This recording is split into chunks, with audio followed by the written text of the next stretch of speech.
Berikutnya kita akan bahas hadis yang kedua.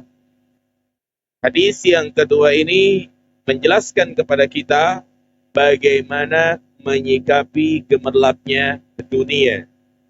Yang ini merupakan petunjuk dari Nabi Shallallahu Alaihi Wasallam agar kita menggapai kehidupan yang bahagia, tenang, karena kebahagiaan adalah sesuatu yang banyak diidam-idamkan oleh setiap manusia. Siapapun dia, kalau kita bertanya kepadanya, kamu ingin apa? Pasti jawabannya ingin hidup bahagia, tenang, tidak khawatir, serba ada. Itulah semua yang menjadi keinginan manusia. Ya, dan tentunya banyak orang-orang yang ingin menggapai kebahagiaan dengan berbagai macam cara. Ada yang caranya itu melanggar syariat, ada yang sesuai dengan syariat. Di antara cara bahagia ya, yang melanggar syariat seperti misalnya dia mendatangi orang-orang pintar, dukun, paranormal, ya, minta solusi setiap kali dia mendapati suatu permasalahan hidup. Maka jelas itu adalah kebahagiaan yang semu, karena kalau dia meninggal, dia termasuk orang yang sengsara. Nah, makanya ya sebenarnya kunci untuk bahagia itu sudah banyak disampaikan oleh Allah dan juga Rasulnya. Tinggal bagaimana kita menggalinya, mempelajarinya. Makanya hadis yang akan kita bahas ini berkaitan tentang kunci, ya, atau mungkin istilahnya resep hidup bahagia. Kita baca hadisnya. An Abi Hurairah radhiyallahu anhu qala, dari sahabat Abu Hurairah, semoga Allah meridhoinya. Sahabat Abu Hurairah namanya adalah Abdurrahman bin Sakhar, sahabat yang mulia, sahabat yang dekat dengan Nabi Shallallahu Alaihi Wasallam, sahabat yang paling banyak meriwayatkan hadis, bahkan sekitar 5.000 hadis beliau riwayatkan, ya, karena memang beliau betul-betul tafarruq dalam menuntut ilmu. Berbeda dengan sahabat-sahabat lainnya seperti Abu Bakar, Umar, Utsman, ya, mereka meriwayatkan hadis tapi sifatnya hanya sedikit.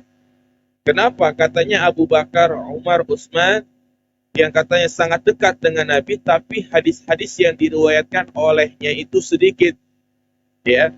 Maka kita katakan, ya, mereka sangat sedikit meriwayatkan hadis karena sepeninggal Nabi SAW, mereka ini ya sibuk dengan urusan kenegaraan, mengatur politik negara, keamanan, ekonomi, dan yang lainnya.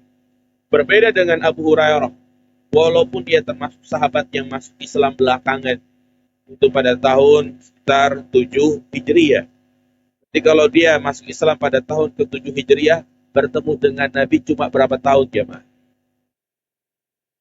Nah, yang 4 ya. Nabi meninggal pada tahun 11 Hijriah.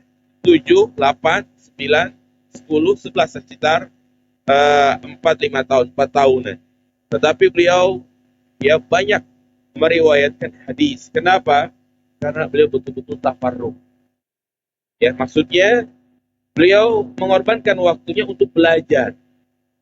Baik semasa Nabi masih hidup dan juga Nabi telah wafat. Makanya beliau tidak mengurusi pemerintahan, tidak menjadi gubernur di suatu wilayah, tapi beliau fokus menimba ilmu dan menyampaikan ilmu. Ya, makanya beliau termasuk sahabat Ahlus Suffah. Apa itu Ahlus Suffah? Itu sahabat yang tinggal di pelataran Masjid Nabawi. Ya, mereka tinggal di Masjid Nabawi karena dalam rangka untuk pesantren, belajar, ya, halaqah, mulazamah bersama Nabi Sallallahu Alaihi Wasallam. Sama seperti halnya mungkin kita yang mengenal sunnah mungkin sudah lama, sejak mungkin tahun 90-an, tahun 2000-an. Ya, tapi ilmu kita ya begitu-begitu aja. Berbeda dengan dia yang baru mengenal sunnah langsung masuk pesantren, langsung belajar kitab, ya, membahas suatu permasalahan terus. Tentu walaupun kita mungkin sudah 10 tahun dengan dia yang pesantren cuma 2 tahun, ilmunya banyakkan mana? Yang pesantren, walaupun hanya 2 tahun. Kenapa? Karena mereka fokus untuk belajar. Kadang kita ya belajar cuma seminggu sekali, atau mungkin sebulan sekali, itu pun kalau ada waktu luang, kalau ada kondangan, libur kajiannya, ya. Nah, apa kata Nabi Shallallahu Alaihi Wasallam? Unzuru ila man huwa asfala minkum, wala tanzuru ila man huwa fawqakum. Lihatlah kepada orang yang di bawah kalian, yakni dalam urusan dunia. Dan janganlah kalian melihat orang yang ada di atas kalian. Ya, subhanallah, ini petunjuk ilahiyah, petunjuk nubuwah dalam urusan dunia, gemerlapnya harta, jangan kita melihat ke atas, tapi yang kita lihat ke bawah. Fahuwa ajdaru alla tazdadu ni'matallahi alaikum, agar kalian tidak meremehkan nikmat yang Allah berikan kepada kalian. Hadis diriwayatkan oleh Imam Bukhari dan juga oleh Imam Muslim, muttafaqun alaih. Berarti hadis ini sudah jelas kesahihannya. Nah, hadis yang singkat ini jamaah sekalian tentunya memberikan mutiara ilmu, pelajaran-pelajaran yang sangat penting, ya, karena memang itulah yang menjadi tugas Nabi Shallallahu Alaihi Wasallam. Beliau memberikan arahan, busyra, memberikan kabar gembira, tanzir, memberikan peringatan. Maka siapa saja yang mengikuti petunjuk Nabi Shallallahu Alaihi Wasallam, ya, dia akan mendapatkan petunjuk, artinya tidak tersesat dalam hidup ini. Apa kata Nabi SAW? Taraktu fikum amrain dan tadillu in tamassaktum bihima, kitabullahi wa sunnati. Kutinggalkan kepada kalian 2 perkara yang apabila kalian berpegang teguh dengannya, niscaya kalian tidak akan tersesat jemaah sekalian. Yang pertama adalah Al-Quran dan As-Sunnah.